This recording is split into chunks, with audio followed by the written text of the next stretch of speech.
¿Qué tal? Muy buenas tardes, bienvenidos a 8 Magazine.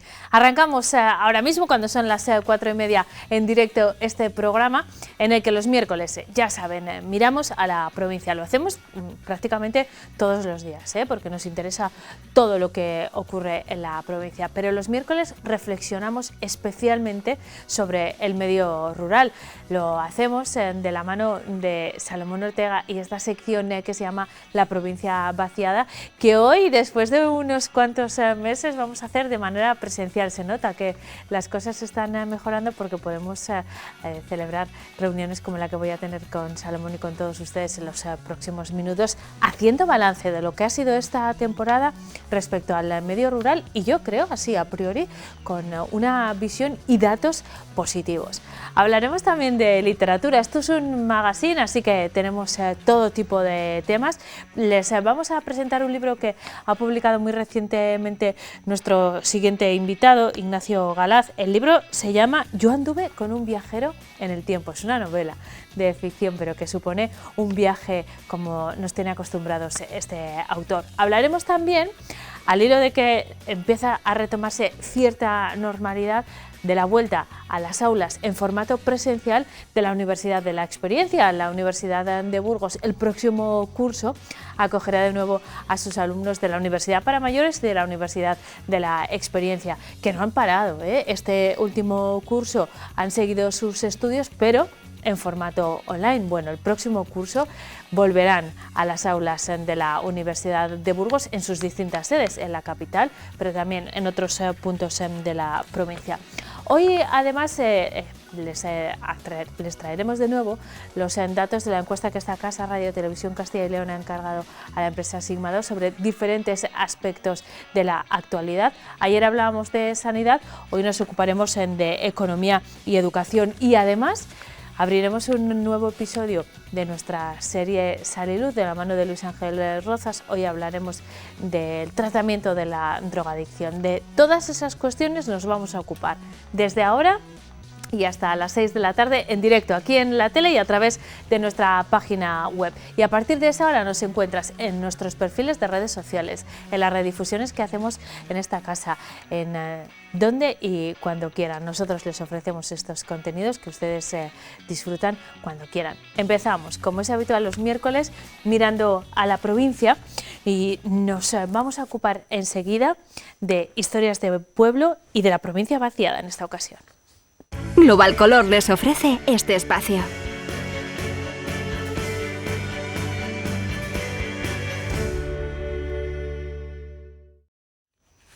Los miércoles, como les decía, nos ocupamos de cuestiones relacionadas con el medio rural, historias de pueblo con Leticia Núñez, a quien ya le hemos dado vacaciones hasta la próxima temporada. Y también hoy es el último programa de la temporada de esta sección, La Provincia Vaciada, que a lo largo de toda la temporada, desde el mes de septiembre y desde hace ya un par de temporadas, realizamos con Salomón Ortega. Buenas tardes, Salomón, ¿cómo estás? Buenas tardes, Eneca. Es un placer reencontrarme contigo en el plató, No te hemos sentido lejos porque has sido puntual siempre a tu cita cada 2 semanas con nosotros aquí en 8 Magazine, pero bueno, es agradable vernos las caras sin una pantalla de por medio, Sí, yo creo que este cambio es muy positivo, yo creo que para todos.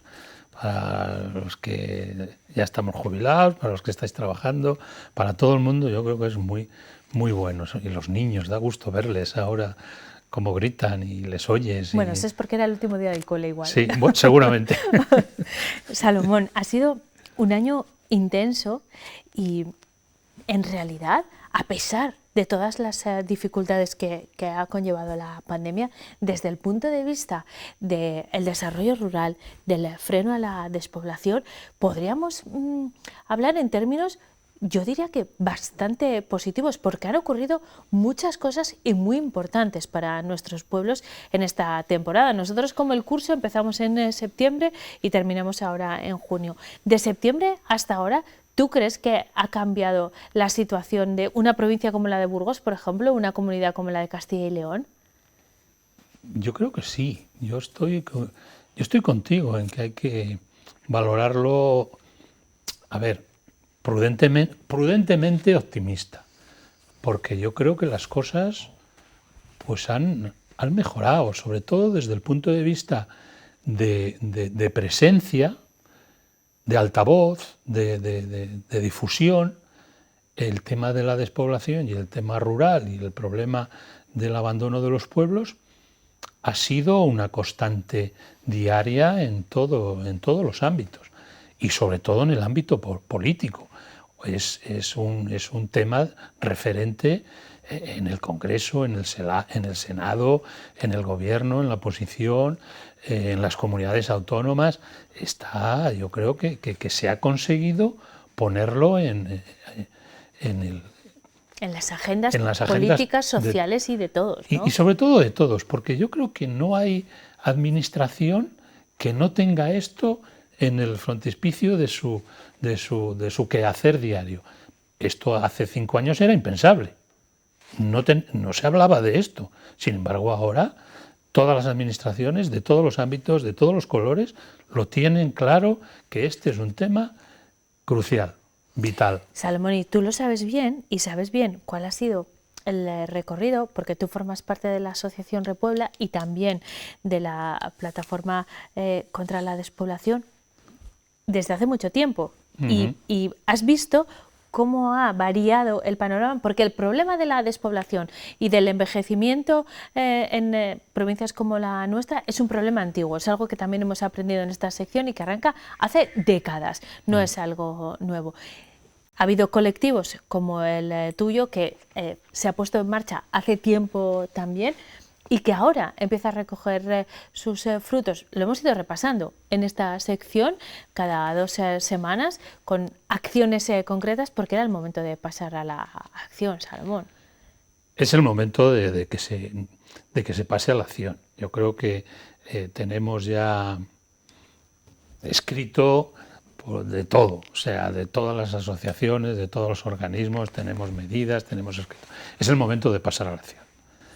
Y bueno, yo creo que ya hay un presupuesto, me parece que son 10.000 millones de euros que se van a destinar a medidas contra la despoblación, y hay que ponerlas ya en marcha, hay que arbitrarlas. Yo creo que es el momento oportuno.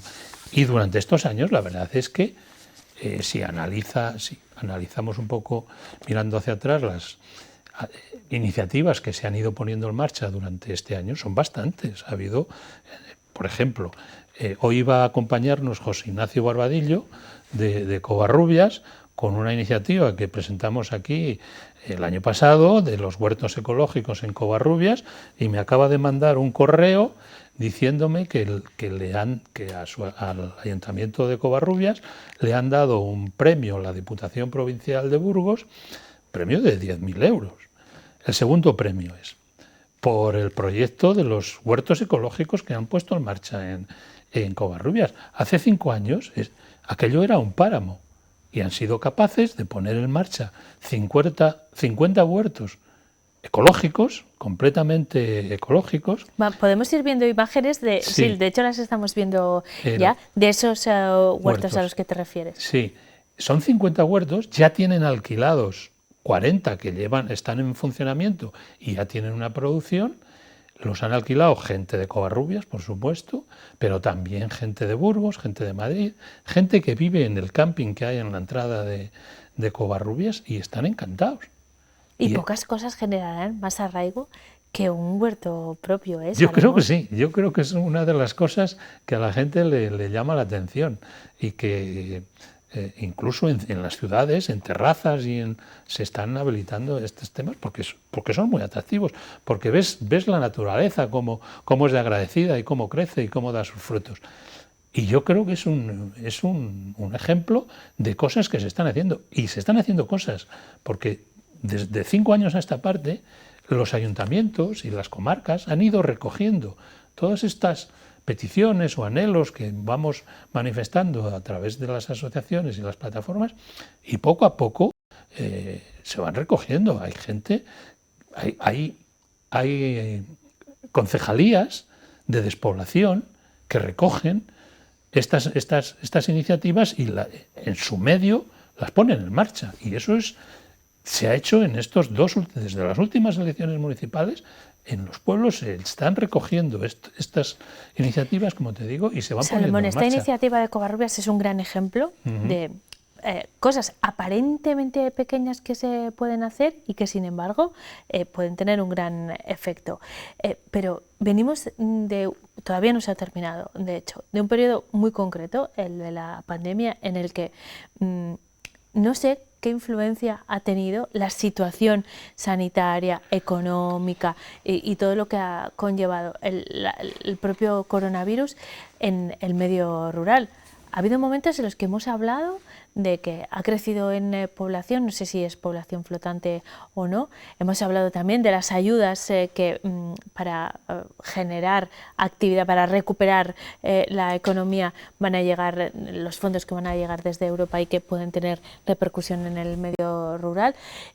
Esto desde el punto de vista positivo. Desde el negativo denunciamos a menudo la situación de la sanidad rural, que era un problema prepandemia y que probablemente se ha agravado en este momento. ¿Cuál ha sido el efecto del coronavirus en estas cuestiones de desarrollo rural? A ver, el coronavirus en general, lógicamente hay que valorarlo de una forma negativa. Nos ha producido mucho sufrimiento y mucho daño a todos.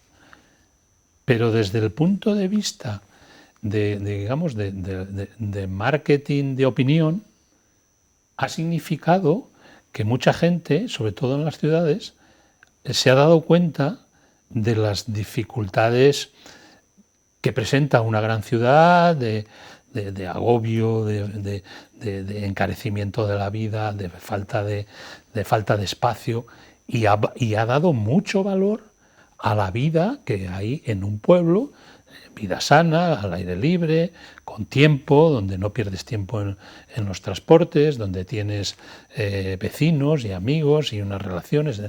Se ha puesto en valor los entornos rurales como medio de vida más saludable que el medio urbano. Y de hecho hay cifras que así lo manifiestan. Cuando venía ahora en el coche he oído que han hecho un estudio de qué ha significado la pandemia en las zonas urbanas frente a las zonas rurales, y ha habido una pérdida de población Estaba oyendo las noticias de Madrid.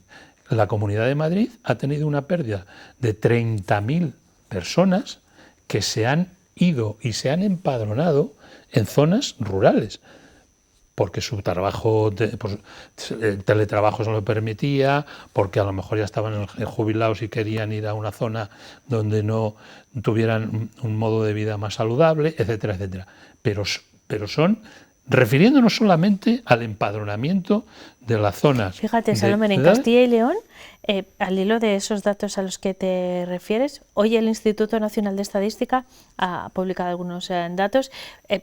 No todos son tan positivos, ni mucho menos como el que les vamos a dar, pero por primera vez en 4 años en la Comunidad de Castilla y León han llegado más residentes de otras comunidades, que probablemente son algunos de los que tú te referías, y del extranjero también. Aún así, la cifra, el crecimiento vegetativo es negativo en Castilla y León, no llegamos a los 2.400.000 habitantes y es la comunidad que peores datos tiene de crecimiento vegetativo. La diferencia entre los nacimientos y las muertes que se producen, el saldo es de menos de 22.500 personas. Claro, pero sigue siendo positivo, que es el primer año. Claro, pero ten en cuenta que esos son, digamos, las consecuencias del desequilibrio, del tremendo desequilibrio territorial que hay entre la España vaciada y la España superpoblada.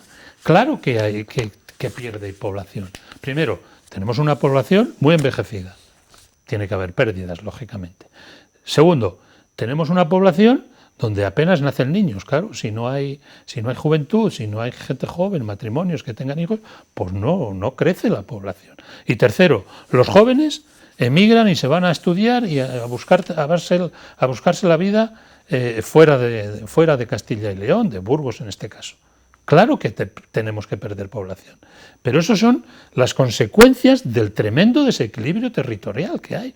Lo que hay que atacar es el desequilibrio, tomar medidas contra ese desequilibrio que provoca la despoblación, el envejecimiento, la emigración y la falta de recursos. Hay que atacar el desequilibrio. Por cierto, Salomón, que no me quiero quedar sin tiempo para abordar esta noticia, y hablando de despoblación, me hacías llegar una información sobre los parques eólicos que, que están proliferando, por cierto, después de unos años un poco más tranquilos, están proliferando muchos puntos, y hay puntos de vista que hablan de que la instalación de parques eólicos causan despoblación en lugar de fijar población, generar empleo. Tiene efectos negativos en territorios rurales. A ver, la instalación de grandes parques eólicos, no de pequeñas instalaciones de solares o eólicas, sino los grandes parques eólicos. Se ha demostrado, hay un estudio que demuestra que produce despoblación. ¿Por qué? Pues por muchas causas. Porque destruye la fauna, porque las grandes instalaciones, ¿vale? No se respetan las zonas con menor población, se externaliza el impacto negativo, no revierte esa inversión en las zonas rurales, no da trabajo en los pueblos, no da beneficios a los pueblos, simplemente se utiliza el territorio para montar unas grandes infraestructuras que benefician al lugar destino donde va dedicada esa se ocupa un territorio y ahí no se queda nada, ni el beneficio económico. En el territorio no queda nada, y por lo tanto se pierde, pues a lo mejor terreno agrícola o terreno medioambientalmente protegido, o perjudica al turismo porque la gente no quiere ir y ver desde la ventana de su casa rural unas instalaciones de este tipo. Es decir, la inversión en energía eólica bien entendida y bien gestionada podía ser buena, y de hecho en algunos lugares como Alemania lo es, porque está muy controlada y regulada. No puede invadir un territorio para hacer una gran instalación eólica y simplemente dejarla ahí ad eternum y que no produzca ningún beneficio ni en los ayuntamientos, en los vecinos, y en el turismo, en la generación de empleo. Tiene que ser, o sea, estas cosas o se hacen pensando en las poblaciones y en los ciudadanos, o se hacen pensando en el beneficio de las grandes empresas. Creo que tiene que haber un equilibrio donde todos ganemos, ¿no? De eso se trata. De eso se trata. Salomón, tenemos que terminar. Ha sido un placer, como siempre, compartir hoy un poco más, porque estabas aquí en el plato, esta sección.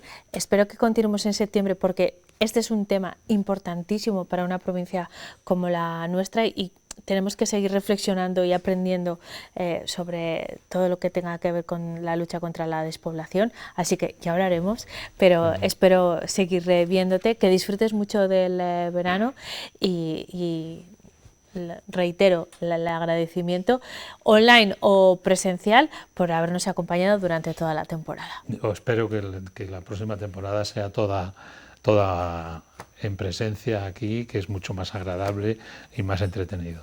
Y además eso significará que las cosas están todavía mejor que en este momento. Mil gracias, Salomón. Hasta pronto. Buen Gracias verano. a vosotros. Bueno. A ustedes les vamos a hablar de otro reencuentro también, el de el Orfeón Burgalés con sus espectadores. Después de año y medio alejados de los escenarios, el pasado fin de semana el Orfeón volvía a actuar, esta vez en el Teatro Principal. Eso sí, han tenido que adaptarse a las medidas necesarias, tanto en los ensayos como en su actuación. Es un reportaje de Luis Ángel Rozas. El mundo de la cultura poco a poco va recuperando también el pulso, va volviendo a la normalidad con esos primeros espectáculos que, con aforo reducido todavía, van llenando los teatros. Nuestro Teatro Principal hoy recibe al Orfeón Burgalés, volviendo también a esa normalidad para sus integrantes. Vamos a hablar con su directora Marta Pilar Hernando. Muy buenas. ¿Qué supone para el Orfeón Burgalés volver a ese contacto directo con el público? Pues la verdad es que lo primero de todo, muchísimo entusiasmo, porque después de tanto tiempo sin poder pisar un escenario, como quien dice, pues la verdad es que volver hoy, esta tarde, a ofrecer este concierto para nosotros es algo que llevábamos deseándolo desde hace muchísimo tiempo, pero bueno, por las circunstancias no hemos podido y aquí estamos finalmente hoy para ofrecer este concierto que espero que guste muchísimo a todo el mundo.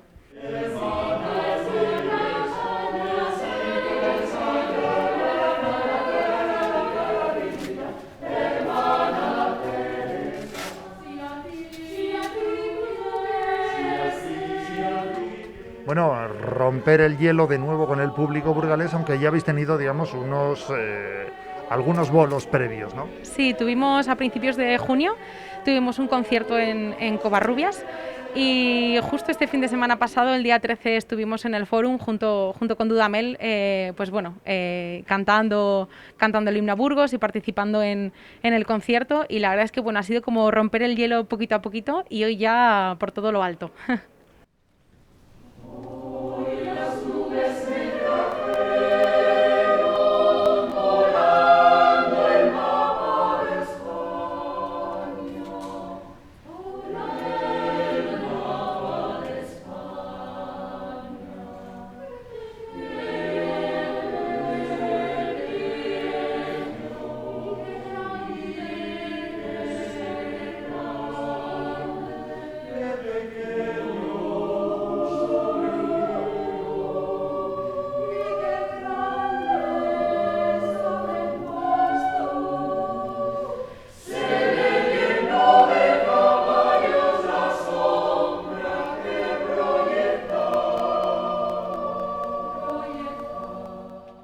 ¿Y cómo ha sido esta travesía por el desierto, podríamos decir, para los integrantes del Orfeón Burgalés?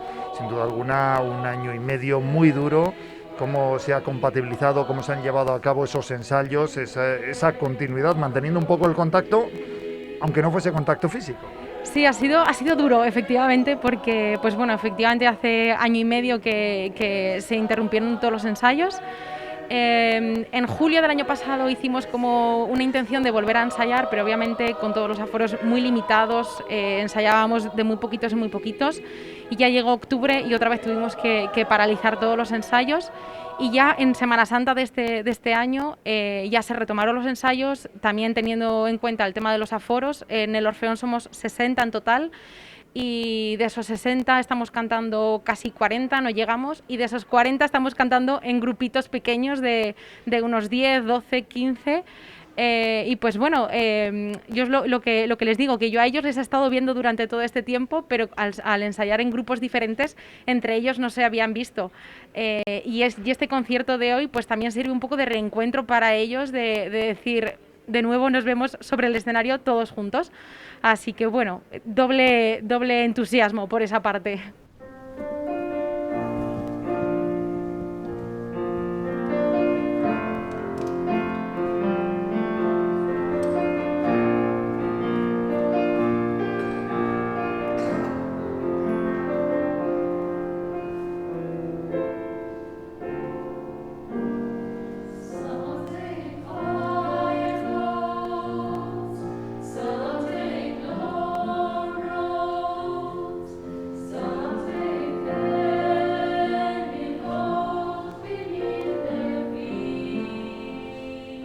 Sin duda alguna, uno de los colectivos con mayor riesgo de contagios, hablando de un virus como el SARS-CoV-2, es precisamente el de quienes utilizan la voz como instrumento para llevar a cabo su trabajo, ¿no? Porque precisamente es por vía aérea una de las principales fuentes de contagio. ¿Cómo habéis llevado este hándicap? Y también, no sé, cómo estáis realizando ya los conciertos, si ya salís sin mascarilla. No, o sea, desde el minuto 1 hemos estado guardando todo el tema de seguridad, tenemos un protocolo, las entradas y salidas a la sala de ensayos eran escalonadas, se desinfectaba la sala entre un grupo y otro grupo, siempre con mascarilla y bueno, guardando distancias de seguridad, por supuesto. Sí que teníamos muy claro que si queríamos cantar había que seguir todo el protocolo, porque si no, pues bueno, podía surgir el riesgo de que hubiera un brote, y la verdad es que estamos muy contentos porque en ningún momento ha habido ningún brote en el Orfeón, y bueno, se ha seguido todo el protocolo, como acabo de decir, al pie de la letra. Y pues nada, o sea, en los conciertos igual, vamos a cantar con distancias de seguridad, vamos a cantar con mascarillas y vamos a intentar disfrutarlo muchísimo. Pues una satisfacción para el Orfeón Burgalés y sin duda mucha más satisfacción para ese público que llevaba muchos meses pues de sequía, ¿no?, en cuanto a eventos culturales y sin poder escucharos. Efectivamente, así que bueno, yo espero que se disfrute mucho el concierto, porque también para nosotros es importante volver al escenario a cantar, pero yo creo que para el público también el que ya empiece a haber un poco de oferta de conciertos, de teatro, de lo que sea, cualquier actividad cultural, también yo creo que nos sube el ánimo y nos alegra también el estar, así que bien. Pues seguro que este concierto y este reencuentro con el público burgalés va a ser todo un éxito, solo nos queda por desearos mucha mierda. Pues muchas gracias.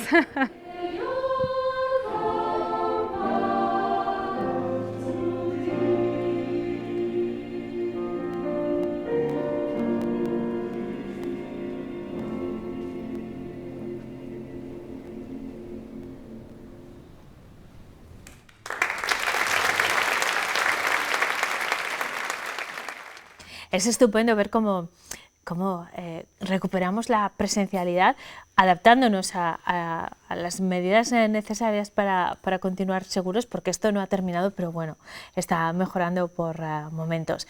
Donde las restricciones no son necesarias es en la literatura, y espero que eso tenga efectos también en su consumo, igual que hablábamos durante la pandemia y durante las épocas más duras de que se había incrementado los índices de lectura, pues espero que eso se mantenga en estos meses post pandemia, cuando todo termine y podamos disfrutar de la literatura, y especialmente de la literatura hecha en Burgos, como este libro que se ha publicado recientemente y cuyo autor, Ignacio Galaz, me acompaña esta tarde en el plató de 8 Magazine. Ignacio, ¿cómo estás? Bienvenido. Pues muchas gracias, Eneca.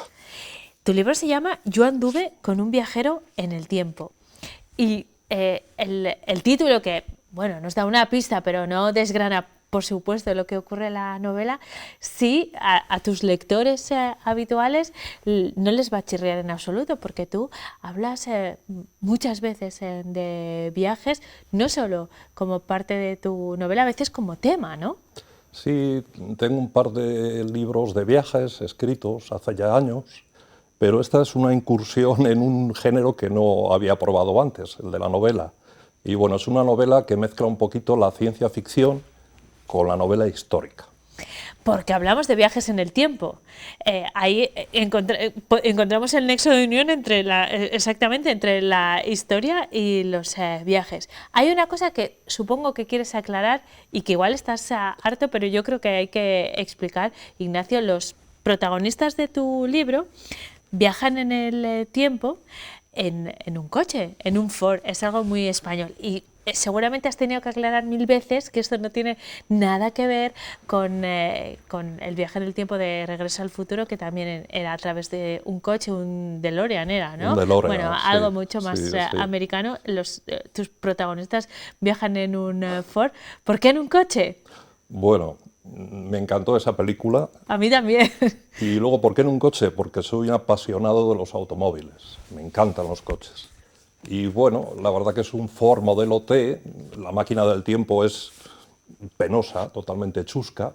Pero bueno, el inventor, que es uno de los dos protagonistas, un famoso científico, quiere viajar, pero no al futuro.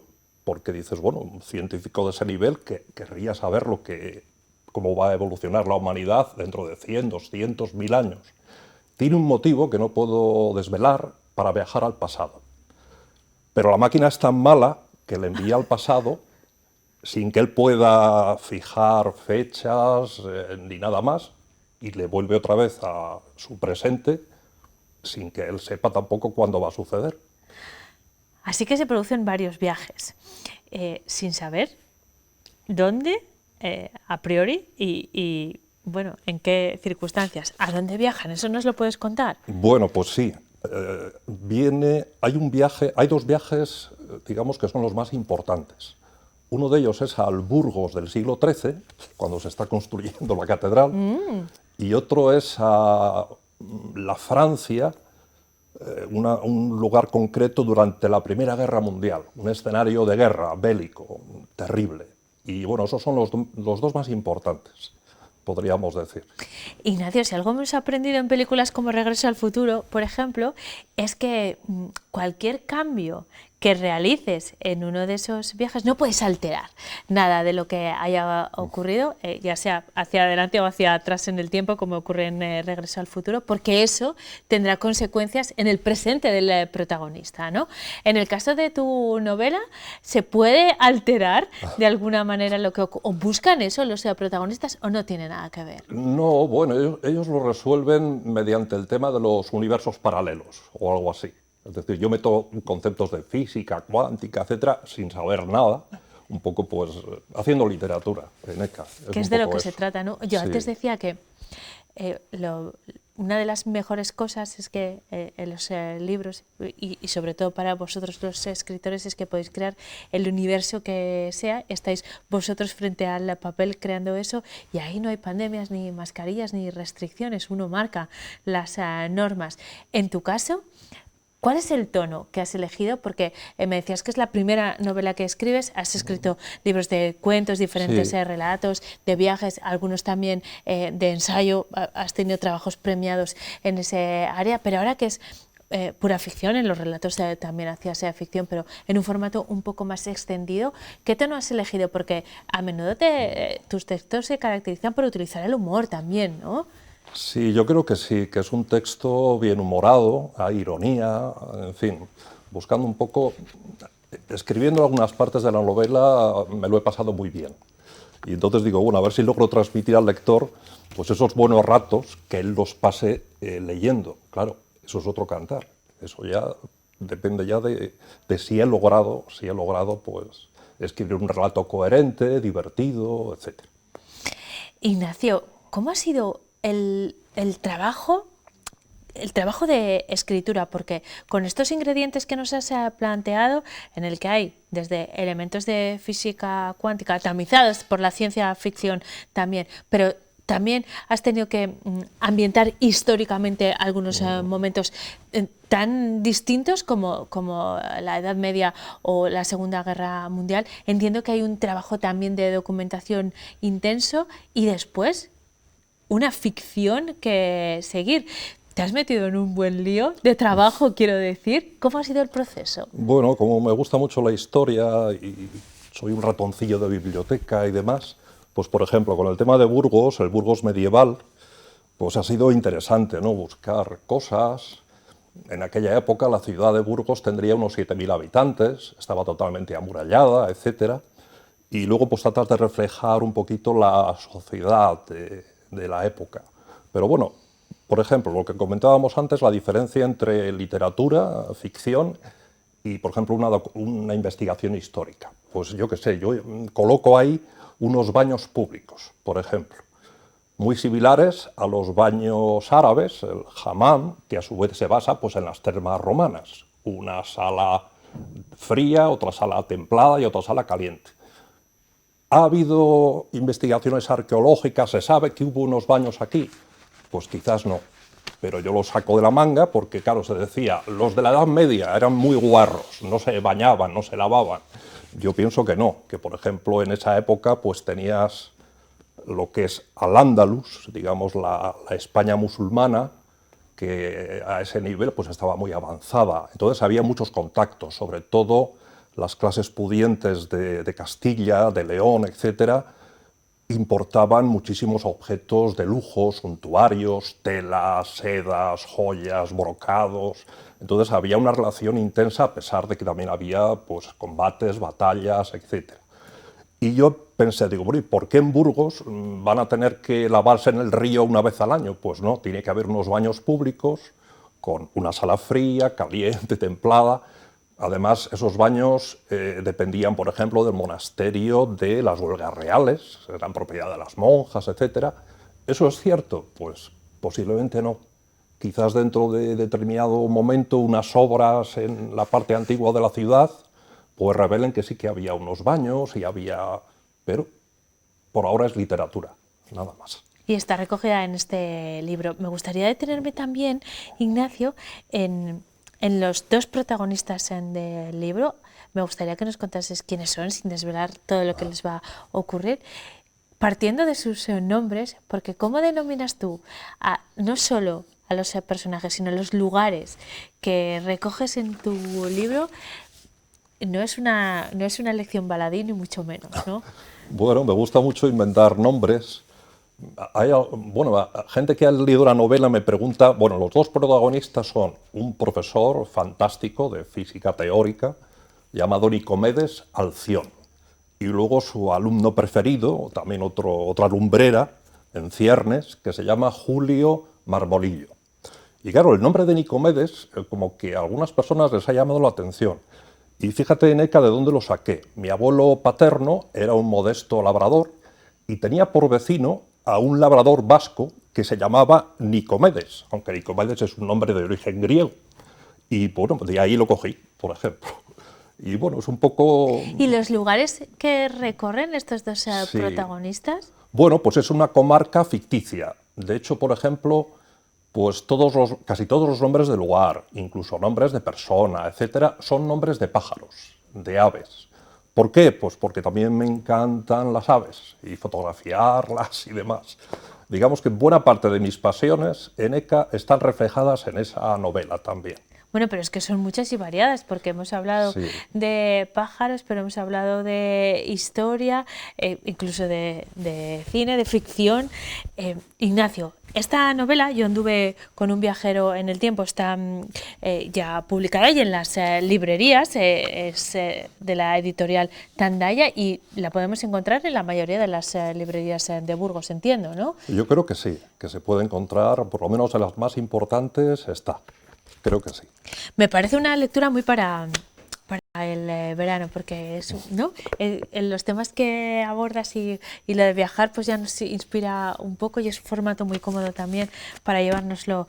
Así que yo me lo voy a llevar estas vacaciones. Muchísimas gracias por habernos acompañado esta tarde en 8 Magazine. Espero que nos veamos pronto. Supongo que alguien como tú está escribiendo constantemente.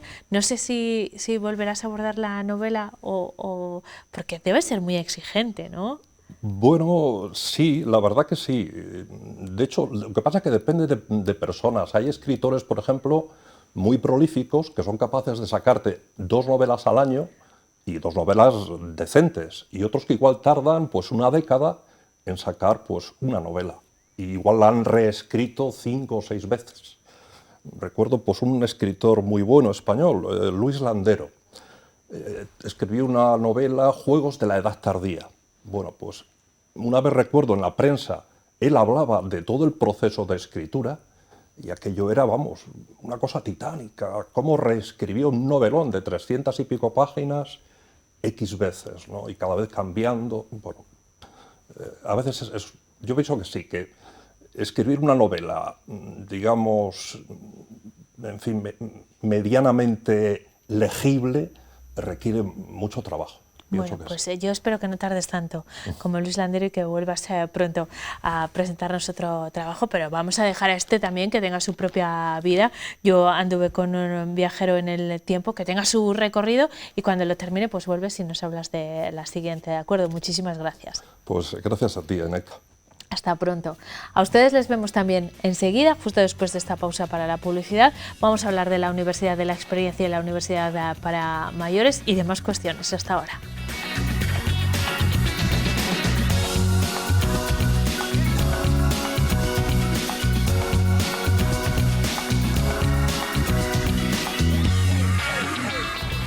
Son las 5:15, seguimos en directo en 8 Magazine. Vamos a hablar de formación en los próximos minutos y de uno de los programas, me lo comentaban nuestros invitados y enseguida se lo van a contar también a todos ustedes, más exitosos, una de las experiencias de programación universitaria para mayores más exitosos de Castilla y León, que además llega con una buena noticia, y es que el próximo curso volverá a las aulas, volverá a ser presencial.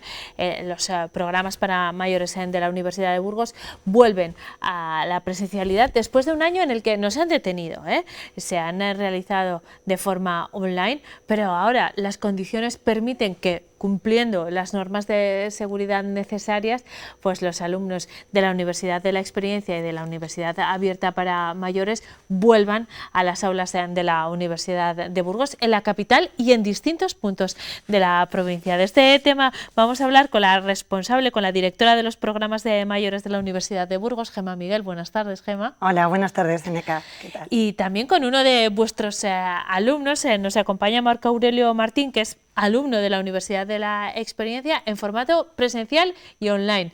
Bienvenido, buenas tardes. Buenas tardes. La buena noticia es que regresa la presencialidad. Todos vemos en todos los ámbitos que afortunadamente, aunque todavía tenemos que mantener algunas precauciones, pero las cosas van mejor, la vacunación se ha generalizado y podemos retomar escenarios como el de vuestra aula. Así que el próximo curso va a ser presencial y eso está confirmado. Gemma. Eso es, Eneca. El próximo curso vamos a retomar nuestras clases presenciales con mucha ilusión y con muchas ganas, porque el deseo de todos es volver a las aulas. Este año es verdad que ha sido un año atípico. Intentamos iniciar la Universidad de la Experiencia de forma presencial y la abierta en octubre de 2020 y fue imposible, pues ya sabes, con la pandemia no. Y en enero también lo volvimos a intentar y no hubo forma. Así que no queríamos que nuestros alumnos no tuviesen una posibilidad de seguir conectados a la Universidad de Burgos y a la cultura y al conocimiento y a la ciencia, y montamos una Universidad de la Experiencia online y una Universidad Abierta online, y la verdad es que podemos estar más satisfechos de cómo ha funcionado. Desde el punto de vista de vuestro funcionamiento y de las clases, pero también de la participación, porque habéis contado con más de 550 alumnos, me decías hace un momento, y se lo contaba también a nuestros espectadores, Gemma, que ha sido la iniciativa a nivel regional con más alumnos, ¿no? Efectivamente, de toda Castilla y León, en esta aventura online, ha sido la universidad que más alumnado ha tenido inscrito, y es alucinante, permitidme la palabra, que alumnos en los que a veces la brecha tecnológica se hace notar hayan conseguido salvar obstáculos, seguir avanzando, y la verdad es que para nosotros ha sido súper satisfactorio. Estábamos encantados de ver cómo este tipo de alumnos de distintas sedes rurales, de Aranda, de Miranda, de Villarcayo, de Oña, Belorado, conseguían, pese a veces obstáculos que tienen que ver con internet, con la banda de la banda ancha. Sí, no de ellos mismos, sino de las infraestructuras de los lugares donde están. Pues ¿no? las ganas y la voluntad de seguir adelante, bueno, pues ha conseguido que las cosas funcionaran. Marco Aurelio es uno de ellos. Efectivamente. Sí, ¿Cómo ha sido este curso? Pues la verdad es que nos lo han puesto muy fácil. Nos lo han puesto muy fácil porque tanto a nivel de medios estaba muy bien preparado todo, y luego además teníamos a través del WhatsApp una comunicación externa a las clases para resolver algún que otro problemilla técnico. Luego incluso entre alumnos nos ayudábamos, oye, que yo no lo veo, oye, pues haz esto, aprieta aquel botón, lo demás allá. En ese sentido nos lo han puesto muy fácil. Por supuesto que ha habido que vencer ese miedo a Internet. En mi caso no, porque yo lo había manejado ya previamente, pero ha habido compañeros a los que ha habido que ayudarles, y ahí ha estado también la parte gratificante, ¿no? La ayuda entre compañeros, entre alumnos, por supuesto el apoyo continuo de los que lo han preparado todo de una manera tan extraordinaria, y la ilusión, las ganas de aprender y de estar Bueno, en el Marco Aurelio, entorno y el universitario. aprendizaje ha sido doble, por lo tanto, respecto a los contenidos que trabajáis habitualmente en vuestro temario, pero además desde el punto de vista de la tecnología. Y sin embargo, me decías que tú has hecho tercero y que quieres volver a hacer tercero en formato presencial porque no es exactamente lo mismo, a pesar de que los contenidos estaban perfectamente impartidos, como nos acabas de Exacto. explicar, pero tú ya estás preparando la matrícula, aunque no se abra hasta el 1 de septiembre, para volver al formato presencial y vas a hacer el mismo curso. Sí, sí, y un grupo de compañeros que estamos unidos por otro WhatsApp, por supuesto vamos a hacer lo mismo. ¿Por qué? Porque no es lo mismo estar a través de una pantalla. Y teníamos una zona de preguntas para hacerle al profesor sobre toda la clase, sobre todos los temas, que íbamos apuntando mientras se impartía la clase, que estaba grabada. Pero es que a nosotros nos gusta interactuar, preguntar in situ, y no avanzar la clase hasta que no tenemos claro ese tema. Y una vez que tenemos ese tema claro, seguimos avanzando, pero es que a la vez uno pregunta y todos escuchamos. Y eso es lo que pretendemos aprender. Cuando volváis el próximo curso al aula, estaba pensando que siempre es maravilloso participar de la formación universitaria, pero cuando uno llega con este entusiasmo que tienen estos alumnos y va a la universidad, no porque tenga que prepararse para un trabajo, sino porque quiere exclusivamente aprender, profundizar en algunos temas, pues tiene que ser, como profesora, tiene que ser todavía mucho más gratificante, ¿no? Increíble, increíble, muy gratificante. Mira, participan unos 100 profesores en los dos programas, y realmente todos coinciden y comparten esa gratitud hacia el alumnado. Es increíble cómo cuando acabas las clases estos alumnos te aplauden, pero día tras día, o sea, te aplauden, cosa que habitualmente no nos suele pasar en las clases de grado, ¿no?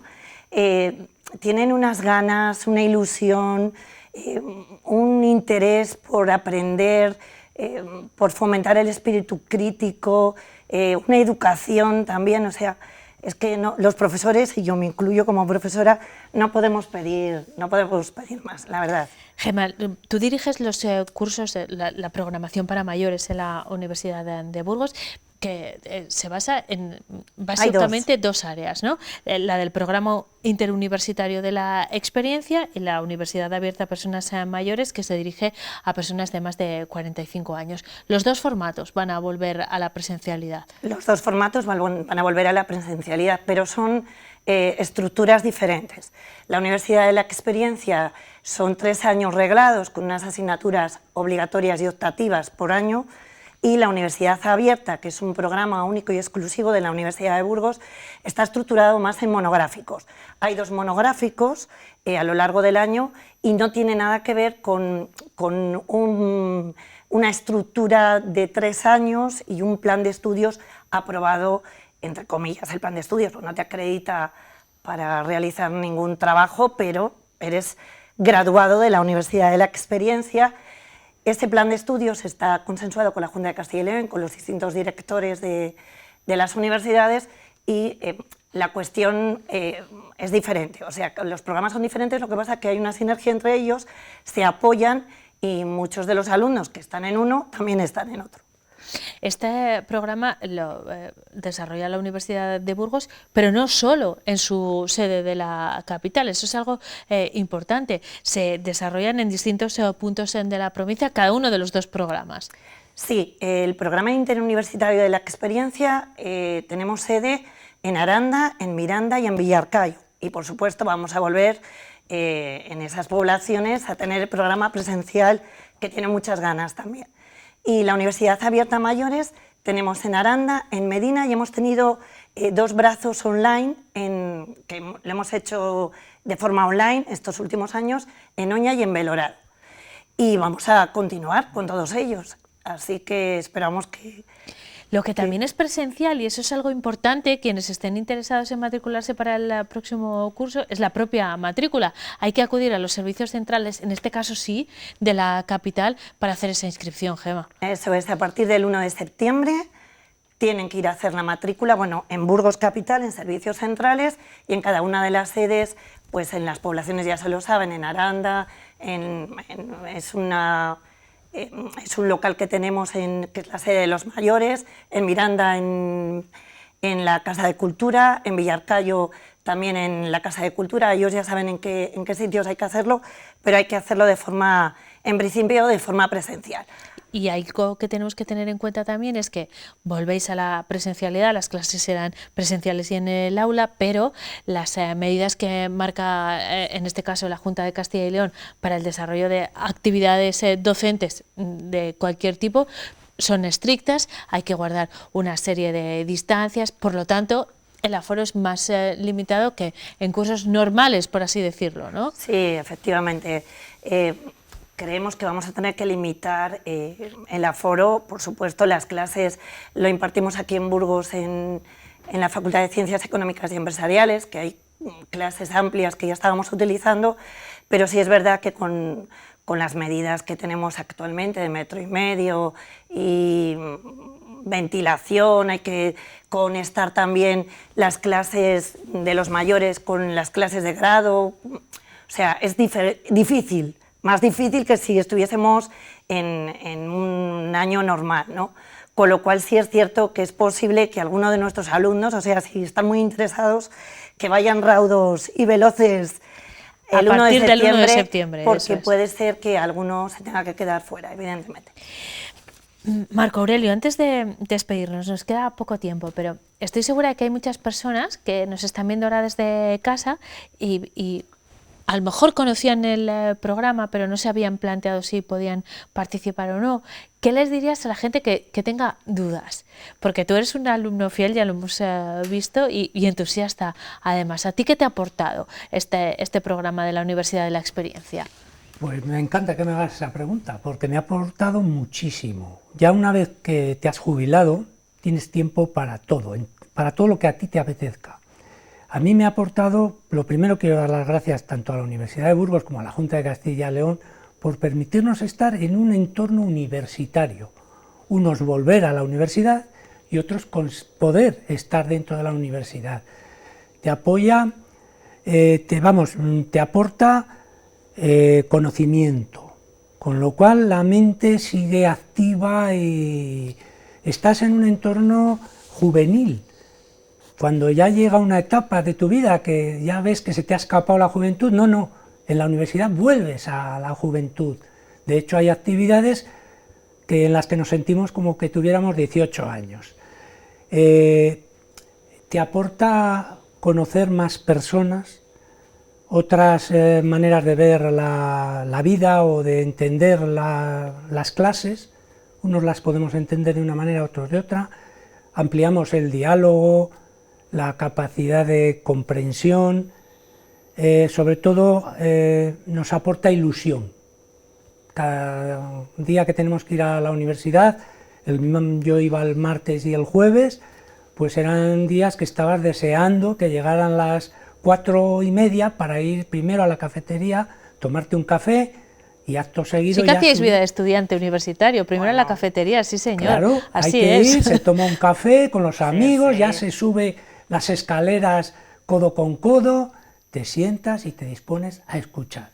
Y al final, como bien ha dicho Gemma, les aplaudimos porque reconocemos el esfuerzo que hace un profesor para atendernos a nosotros, darnos unas clases tan impecables y tan atractivas, porque nos las hacen atractivas, y no nos queda más remedio que eso, abrir la mente, el espíritu, volver a recuperar ese espíritu juvenil. Y además estamos en una de las campus más bonitos que creo que hay de universidades en Burgos, que es el entorno que nos da todas las huelgas, el Parral. Es fantástico. Es fantástico. Gemma, cuando hablamos de programas de envejecimiento activo, Bueno, lo ha descrito perfectamente Marco Aurelio, ¿no? Es exactamente eso lo que pretendéis en estos programas. absolutamente. A mí me gusta hablar de programas que fomentan el vivir activamente, ni siquiera envejecimiento. Ya ves, estamos hablando de gente de 45, de 50 años.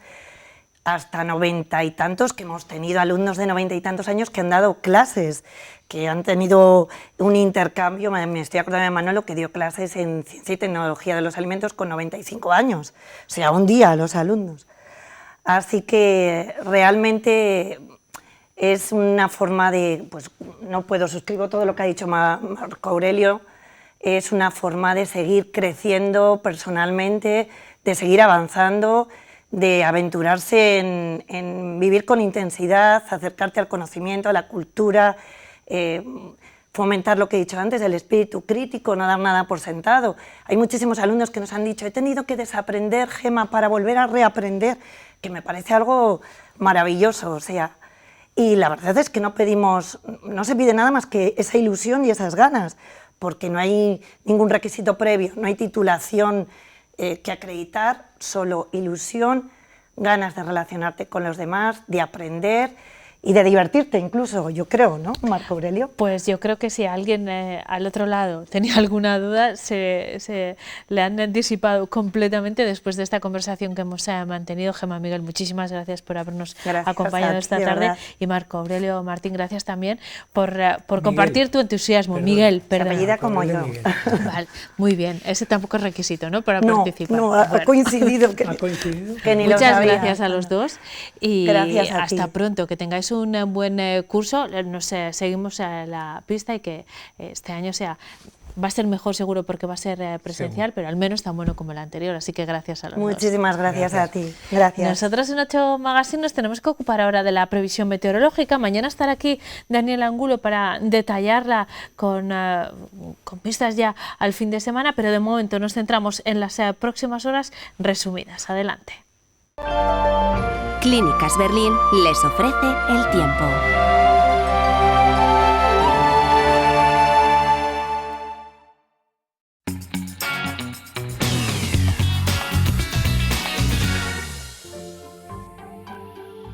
En la imagen del satélite de hoy vemos que la nubosidad se centraba sobre todo en el nordeste peninsular, donde han continuado de madrugada y por la mañana los chubascos fuertes acompañados de tormentas, mientras ya por el oeste vemos que los cielos aparecen prácticamente despejados.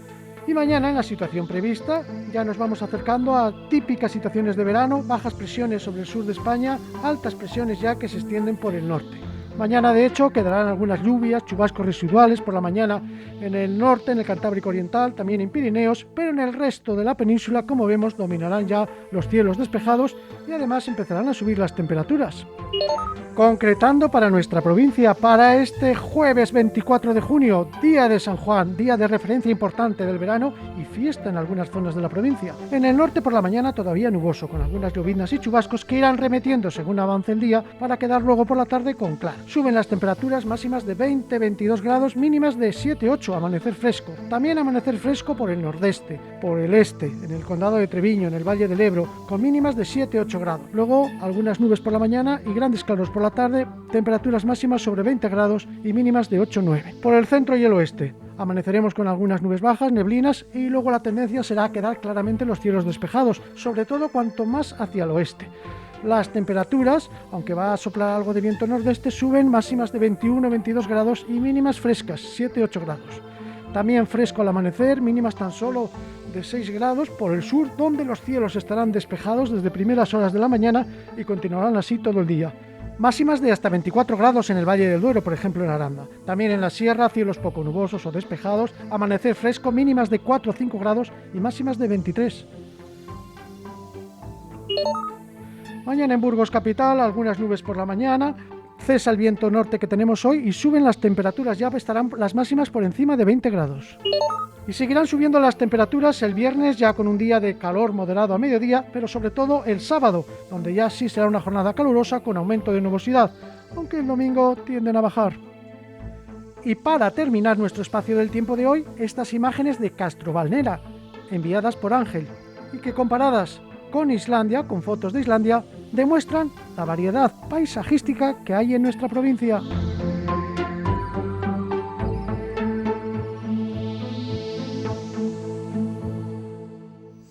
Gracias, Daniel. Mañana le esperamos aquí en el plató de 8 Magazine, no solo para hablar de meteorología, también de medio ambiente. Ahora en 8 Magazine vamos a hacer un alto en el camino. Tras la pausa, un nuevo reportaje de Sal y Luz y también repasamos los datos de la encuesta en el ámbito, esta vez de la economía y la educación. Tras la pausa.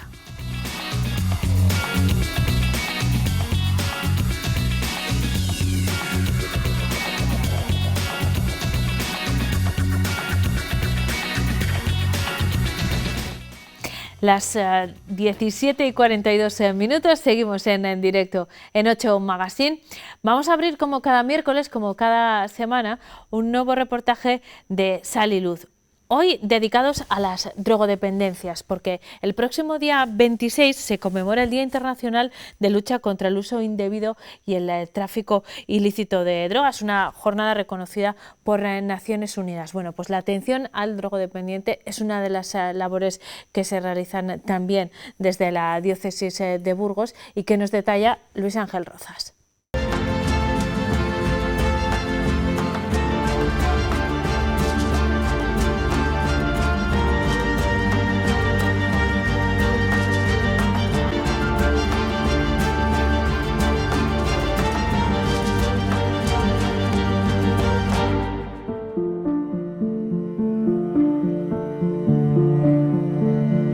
El 26 de junio se conmemora el Día Internacional de Lucha contra el Uso Indebido y el Tráfico Ilícito de Drogas. Es una jornada con la que Naciones Unidas pretende ofrecer información sobre las consecuencias del abuso de sustancias que provocan daños muy importantes sobre la salud de quienes las consumen y de su entorno. Y qué mejor que conocer un testimonio en primera persona, la historia de Carlos, nombre ficticio de un ex consumidor que consiguió vencer su adicción con ayuda especializada. Donde me vi decidido a pedir ayuda fue en un calabozo de la Guardia Civil, en un pueblo, pues por mi enfermedad, necesitaba dinero y por hacer un favor a un amigo personal, me propusieron un trabajo y bueno, claro, yo quería el beneficio pues para consumir pues drogas, evidentemente. Y a partir de ahí me vi y decidí dejarlo. Comencé a pedir ayuda pues al principio a mi familia, después acudí aquí a Cáritas y decidieron que mi problema era tan grave pues que necesitaba ir a un centro de desintoxicación. Al principio me costó mucho la decisión de tomarla, de ir allí, de tener que tomar mucha medicación, ir a un sitio encerrado, sin salir, sin libertad. La gente como nosotros, pues eso es como ir a la cárcel para nosotros. Y bueno, pues tomé la decisión y fue la decisión más acertada de mi vida, por supuesto. Estuve cerca de un año, conseguí salir limpio, y desde entonces pues mi vida solo ha ido a mejor. Empecé a hacer vida normal, a trabajar, a ganar el dinero honrado. Trabajo muchísimo, desde las 7 de la mañana hasta las 10 de la noche. Y bueno, ahora mismo me va genial. Tengo hasta una nueva novia, muchísimos nuevos amigos, la mayoría fuera de ese círculo. Por desgracia conservo alguno aún, pero les voy eliminando de la lista.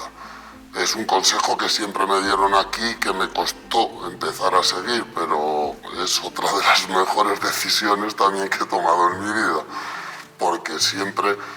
Carlos nos ofrece un mensaje de esperanza. No es un camino sencillo, pero con la ayuda adecuada de las drogas se sale. Y también un aviso a navegantes: no hay drogas buenas y malas, todas ellas tienen consecuencias nefastas. Se puede llevar una vida sana fuera de esto y bueno, yo aconsejo a todo el mundo que se piense en dejar las drogas que lo haga. Por supuesto que lo haga. Y hay gente que se piensa, por ejemplo, que los porros no son una droga. Los porros son una droga igual que cualquier otra y producen incluso más trastornos que otro tipo de droga que está producen paranoia, producen psicosis, pero todas son malas. El speed y las pastillas que tanto se consumen hoy en día, la gente joven pues es que no sabe lo que hace, la verdad. La verdad es que no sabe lo que hace. Intentan divertirse y se divierten, pero gastarse el sueldo en drogas es absurdo, es quemar el dinero.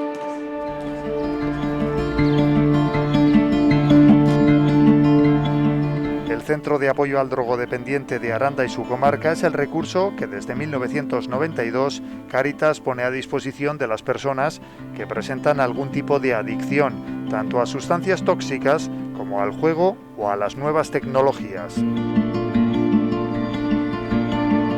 Es un centro de apoyo a las personas que tienen algún tipo de adicción con sustancia y sin sustancia y a los familiares de los mismos, porque aquí trabajamos un proceso integral con todos ellos, no solamente el tema de que se mantengan abstinentes, no tengan recaídas, sino también procesos formativos, ocio y tiempo libre saludable.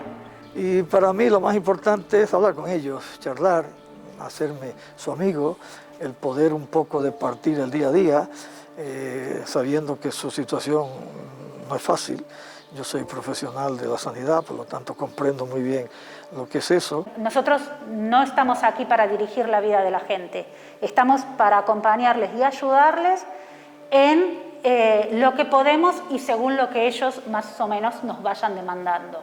Y que sepan que nuestra intención no es cambiar nada, sino mejorar su situación individual. Yo creo que esto es una ayuda fundamental para las personas que tienen algún tipo de problema de este tipo, porque realmente lo que les brindamos son herramientas prácticas para poder controlar esa conducta. Cosas muy sencillas como si vas a ir a un bar, tenés que pensar antes de llegar lo que tenés que tomar. No podés entrar y dejar que la cosa fluya porque va a fluir para donde fluye siempre. También trabajamos haciendo seguimiento de procesos judiciales. Se realizan controles de detención de droga en orina y seguimientos de cómo está siendo su reinserción social. Cada vez que llega uno busco su nombre en la lista, me tiene que firmar la dosis que le entrego, en la fecha que le entrego, normalmente lo hacemos semanal, ahora quincenal, y luego si tiene algún control analítico porque el juez pide, o quien sea en Burgos pide el psicólogo o el psiquiatra un control analítico de orina, normalmente cuando hacemos de sangre, yo se lo hago. Este centro de Cáritas atiende cada año a más de un centenar de personas. La mayor parte son policonsumidores, predominan los varones y las sustancias más habituales suelen ser el cannabis y el alcohol, con un aumento preocupante de las adicciones al juego. En 2020 atendimos 103 personas, de las cuales 16 son familiares. Los familiares, sobre todo, aquí hay algo que reseñar, son mujeres, madres, hermanas, mujeres. Está la figura femenina, dentro de sobre todo los familiares que acompañan a estos drogodependientes, entre los 25 y los 55 años. Allí está el mayor porcentaje de personas atendidas. Y también hay que destacar que varones y españoles. Cannabis y alcohol, eso es lo que más se consume actualmente, y luego está este cambio que se está notando en el sentido de que vamos teniendo cada vez más pacientes con adicciones sin sustancia. Bingo, máquinas tragaperras. Hoy en día, cuando alguien pregunta ¿qué bebes? Lo normal. ¿Qué es lo normal? El tema del alcohol, digamos, y más estando en la Ribera del Duero, pues es algo que socializa mucho, digamos, que está muy normalizado. Sí que es un dato a destacar, por ejemplo, personas que se jubilan, que llegan a una edad de jubilación, que durante su época adulta, hasta la madurez de los 65 años, bebían alcohol, que para ellos es lo normal, pero desarrollaban un esfuerzo físico. Pero ahora llega el momento de la jubilación y siguen bebiendo lo mismo, y es cuando empiezan a aparecer problemas dentro del entorno familiar. Superar una adicción es un camino de largo recorrido y complejo, especialmente en aquellos casos, que son la mayoría, en los que existe también una enfermedad mental asociada. Y luego, pues sobre todo trabajamos mucho con el tema de salud mental. Realmente no hay acuerdo científico respecto de, digamos, si son las drogas las que provocan otro trastorno mental o si es un trastorno mental de base el que provoca la la conducta adictiva. Entonces, si tenemos una patología de base, es posible llegar a una conducta adictiva, pero también una conducta adictiva muchísimas veces conduce a una patología psiquiátrica que agrava muchísimo más el cuadro. Entonces, la mayoría de las personas que aquí atendemos tienen esta patología dual. A nivel científico se considera que toda adicción sin sustancia es una patología, forma parte de una patología dual. Entonces, ahí, inclusive, aunque no haya sustancia, está aún más claro que hay una patología de base que lleva a esa conducta, porque no hay un refuerzo físico, ¿no? No hay algo que entra en el cuerpo y que refuerza esa adicción, sino que es simplemente conductual. Entonces ya lo tenemos que tener de base. En la base está la patología. Atención integral a las personas. Eso incluye la búsqueda de alternativas de ocio y tiempo libre saludables que les permitan rehacer sus vidas lejos de aquellas actividades que les hicieron caer en el pozo de las adicciones. El próximo reto de este centro de Cáritas será un curso para ayudar a dejar de fumar.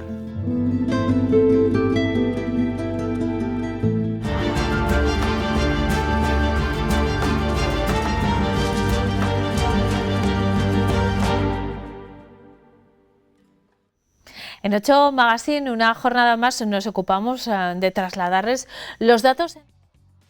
Radio Televisión Castilla y León ha encargado a la empresa Sigma 2 sobre diferentes temas de actualidad. Ayer hablábamos de sanidad, hoy nos ocupamos de economía y educación. Y queremos compartir con ustedes algunas de las preocupaciones de los castellanos y leoneses. La despoblación es lo que más preocupa a los castellanos y leoneses, por delante incluso del paro y la pandemia. Así lo recoge la encuesta de Sigma 2 para Castilla y León Televisión. Casi 4 de cada 10 encuestados lo sitúa como el principal problema, por delante, como decimos, del paro, la crisis económica o el coronavirus. La desigualdad de género preocupa solo al 1% de los encuestados. En cuanto a la economía, 2 cifras más de este sondeo en otros temas de actualidad. El de la economía: 7 de cada 10 encuestados respaldan la decisión del Ejecutivo regional de suprimir el impuesto de sucesiones y donaciones, frente al 17% que lo rechazan. 2 cifras más de este sondeo. Hemos preguntado también cuándo creen que saldremos de esta crisis y la mayoría se sitúa en la prudencia. Un 45% de los encuestados posponen a 2023 la vuelta a las cifras económicas de antes de la pandemia. Desarrollamos estos datos con mayor detalle. La mayoría de los castellanos y leoneses apoya la forma en la que se están relajando las restricciones en nuestra comunidad. Así lo dice el estudio realizado por Sigma 2, donde el 77% de los encuestados valora como bien o muy bien que la Junta alivie las limitaciones en función de la mejora de los datos sanitarios. Sin embargo, casi un 11% lo valora mal o muy mal. Por votantes, los más satisfechos son los de Ciudadanos. A 9 de cada 10 les parece bien o muy bien la desescalada del gobierno regional, una valoración que en el caso de los electores socialistas baja a 7 de cada 10. La encuesta también ha preguntado sobre las expectativas de cara a volver a la situación económica que existía antes de la pandemia. La mayor parte de quienes han respondido, un 45%, no cree que eso ocurra antes de 2 años o más, mientras que para el 32% esa recuperación llegará a lo largo de 2022. Los más optimistas, un 2,6%, hablan de este mismo verano. Y otro dato importante, para 5 de cada 10 castellanos y leoneses, la experiencia adquirida con la pandemia llevará más población a las zonas rurales. Es algo que piensan la mayoría de los votantes de todos los partidos, excepto los de Ciudadanos y Podemos. Y en materia de educación, la cifra es aún más contundente a favor de la petición de una prueba única de la EBAU, la prueba de acceso a la universidad. Un 82% de los encuestados lo respalda frente al rechazo, que no llega al 6%. En 8 Magazine tenemos un argumento más que compartir con todos ustedes relacionado con la restauración del Teatro Romano de Clunia, cuyo plan director ha sido una vez más reconocido por la Bienal Española de Arquitectura y Urbanismo. La final de estos reconocimientos se celebrará la próxima semana. El proyecto de intervención en el Teatro Romano de Clunia, situado en la localidad de Peñalba de Castro, ha sido reconocido una vez más por la Bienal Española de Arquitectura y Urbanismo, cuya final se celebrará el próximo lunes 28 de junio. Estamos finalistas otra vez y estamos muy contentos porque, bueno, al fin y al cabo el teatro ha conseguido ser de alguna manera referencia en este tipo de intervenciones en los dos momentos en los que hemos actuado, con lo cual pues estamos muy contentos, sí. La primera fase de actuación, concluida en 2010, también fue finalista de este certamen nacional que este año contará con 2 sedes. Barcelona, donde se darán a conocer a los ganadores de la categoría Panorama de Obras de Arquitectura y Urbanismo el 28 de junio, y Valladolid, donde se conocerán el resto de premiados el 2 de julio. La segunda intervención, finalista en su 15ª edición, se completó a finales del pasado verano y ha permitido recuperar la escena y las columnas que soportaban la decoración arquitectónica de la fachada. En la primera fase se hizo todo lo que es el graderío y la cávea, y en esta segunda fase hemos consolidado la forma de la escena con todas sus dimensiones y la forma arquitectónica, el arranque de la forma arquitectónica que tenía, y por otra parte en un espacio que nos queda detrás, que era un espacio subterráneo en época romana, hemos habilitado un espacio donde puede haber unos pequeños camerinos para las funciones y donde se ha depositado todo el material que apareció en las excavaciones y que es el que nos sirvió a nosotros para hacer la reconstrucción teórica. De manera que protegemos todo ese espacio que se hubiera quedado al aire, se hubiera deteriorado con el tiempo, y por otra parte amortizamos ese espacio para sacarle un partido tanto didáctico como operativo en el caso de las funciones teatrales, ¿no? El teatro se encontraba en una situación de pues prácticamente enterrado. A principios de los años de este siglo, sobre el 2000-2001, procedimos a realizar la excavación que nos permitió, primero, recuperar todo lo que es la dimensión del teatro, segundo, llegar a comprender toda la dimensión de la escena, y luego nos encontramos un montón de material arqueológico, de piezas de la arquitectura que nos han permitido reconstruir de forma teórica lo que era el teatro romano en todas sus dimensiones. La restauración consiste en, intentando aportar el menor material posible, poder generar un espacio que nos dé una idea de la magnitud de la obra romana y que de paso sirva para poder celebrar algún festival de verano en un espacio, digamos, de estas características. Por eso se ha reconstruido siempre con materiales muy ligeros, siempre madera, gaviones con piedra, para no tener que aportar, digamos, reacciones químicas al producto original, madera y tierra, etcétera. Se han reproducido algunos de los elementos arquitectónicos y de esa manera, con unos pequeños elementos, hemos podido pues, hacer a la gente comprender cómo podía llegar a ser el teatro romano original. Una vez concluida la segunda y última fase, solo quedan por delante labores de conservación y una pequeña actuación que permitirá conectar el teatro con la carretera y recuperar parte del trazado de la muralla que cerraba la ciudad. Estos yacimientos requieren mucho mantenimiento, es decir, hay que hacer mucho trabajo de conservación todos los años porque estamos en el campo y las actuaciones son siempre muy suaves, ¿no? Y por consiguiente pues tiene que haber un mantenimiento importante. Y hay una pequeñita operación que se va a hacer pronto ya, que es digamos, resolver el encuentro del teatro contra la carretera, recuperando un poco seguramente la antigua traza de la muralla o del cierre de la ciudad, porque el teatro estaba justo en el punto en donde la ciudad terminaba, de manera que la parte de atrás estaba fuera de la ciudad y la parte de delante, esta parte de aquí, estaba dentro.